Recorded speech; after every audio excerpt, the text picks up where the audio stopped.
E ngā mana, e ngā reo, e ngā karanga maha o te wā. Tēnā koutou, tēnā tātou katoa.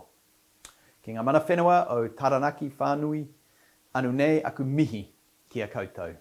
Noki te hona rei kia haere mai ki te whakanuia tēnei huhuinga whakahirihira.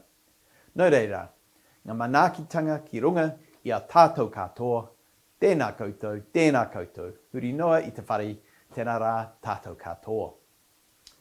I'd like to start by thanking Graham, David and Ben from NZ Tech and Digital Identity New Zealand for inviting me to speak to you today. Sorry I can't be there in person, but I do want to acknowledge those of you who are, including some of this country's top tech leaders and those who provided input into the Digital Identity Trust framework. Thank you for your support. The digital economy and communications portfolio is new, but incredibly important to this government. When I was appointed, the Prime Minister was very deliberate in setting out her expectations and has indicated keen interest in the opportunities ahead.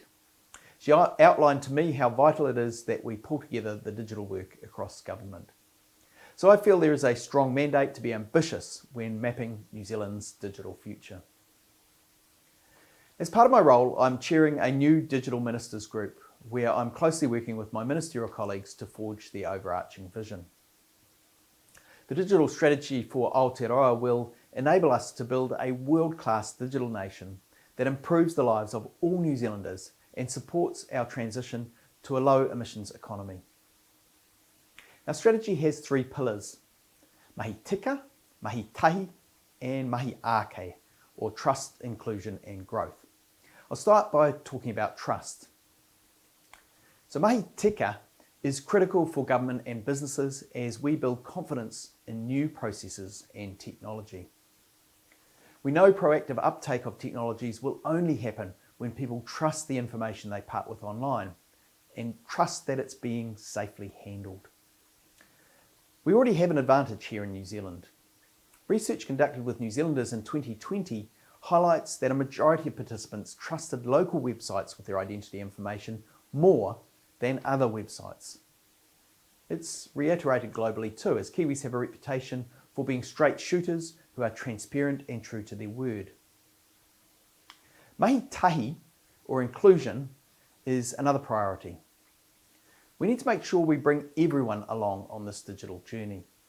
This means we need to look at the four key barriers to inclusion: motivation, access through affordable and accessible technology, skills, and trust. Access to being online is critical and an area government has already invested in.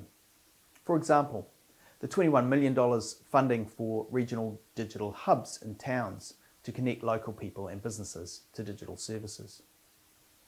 Thanks to significant spend by successive governments, 84% of Kiwis now have access to ultra-fast broadband. This includes towns like Marapori, Paparoa, Hunterville, Kanieri, Amberley and Luggett, all of which were connected in January this year.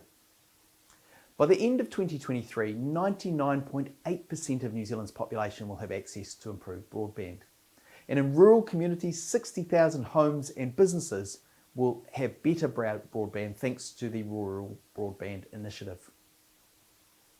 Mahi ake, or growth, is about ensuring that we are well positioned to reap the rewards of being a digital nation. This third pillar is about getting a bigger piece of the pie for New Zealand. Aotearoa has a vibrant and growing tech sector, which is creating high-value jobs and generating weightless exports for the world. We don't yet have perfectly reliable data about the size of the sector, but we do have some good data about some parts of it. The gaming sector, for example, is growing 42% year on year, and each job in that sector is worth around 400,000 in export returns. Few sectors in New Zealand could make those kind of claims. The wider ICT sector now employs more than 60,000 people, with salaries well above the New Zealand average. The sector is vital for our GDP and has the potential to become even larger, as it does not face natural resource limits. International studies suggest the benefit of digital identity to an economy equates to around 0.5 to 3% of GDP. That works out in our case to be around $1.7 to $9.6 billion in benefit. So, I want to discuss something today which I haven't talked about much publicly, and that is the government's work on digital identity. It's a crucial enabler to the three pillars I mentioned above, mahi ake, mahi tahi, and mahi tika. We all know that with great opportunity comes great challenge and risk. In the digital space, keeping people safe while they access services online is key. You may remember research carried out by Digital Identity New Zealand in 2019, which indicated that 79% of New Zealanders are concerned about the protection of their identity and use of personal data by organisations. To date, the digital identity environment has lacked consistent standards, making it difficult to provide genuine and secure solutions. And without these solutions, people will continue to face difficulties sharing information about themselves. They're also more exposed to risks, including online fraud and other privacy breaches. The business community has told government that interoperability, innovation and collaboration on digital identity services has been difficult without a clear, consistent and coordinated approach. That's why, and without further ado, I'm very pleased to announce today that the government has approved proposals to establish a digital identity trust framework in law. COVID-19 has shown us that when face-to-face interactions prove difficult, we need trusted digital services. This government is committed to enhancing trust and confidence in how organisations handle personal and business identity information. The legislation will ensure that everyone is clear on their rights and obligations. It will do this by setting out how that information should be handled by private and public trust framework participants.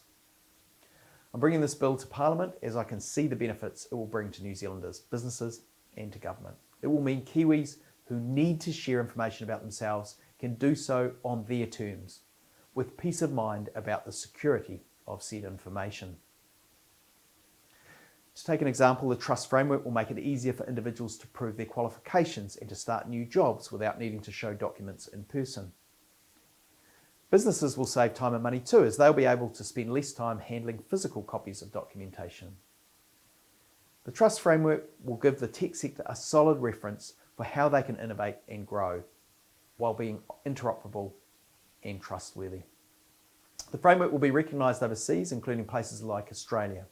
As a result, Kiwis will be able to digitally share information about themselves in a far more efficient way.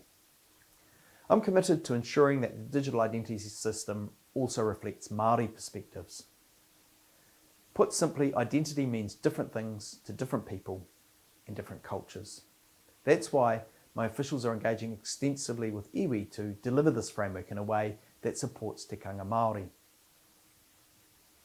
So in conclusion, a trusted, modern digital identity system will help grow our digital economy, transform government services and ensure all New Zealanders can take part in the digital world.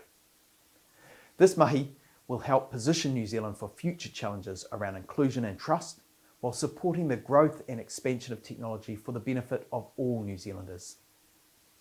I'm hoping to introduce the bill later this year and will consult with you to ensure that we create a consistent digital identity system that promotes trust in how New Zealanders share their information. Nō reira, tēnā koutou, tēnā tātou katoa.